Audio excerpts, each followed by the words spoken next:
I said, God, if this is of you, I want to get an invitation to the White House by President Trump.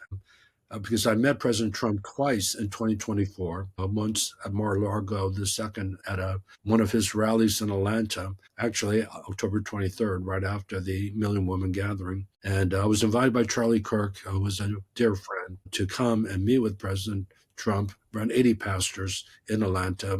There were 15,000 people at the arena, but we had a meeting before the meeting. And then Charlie had me pray for him. I was one of 4 pastors to pray, lay hands on him. What an honor that was. So I met him, but I talked with him. He was very, very nice, very kind, just very gracious to the people that he meets with, and very, very personable.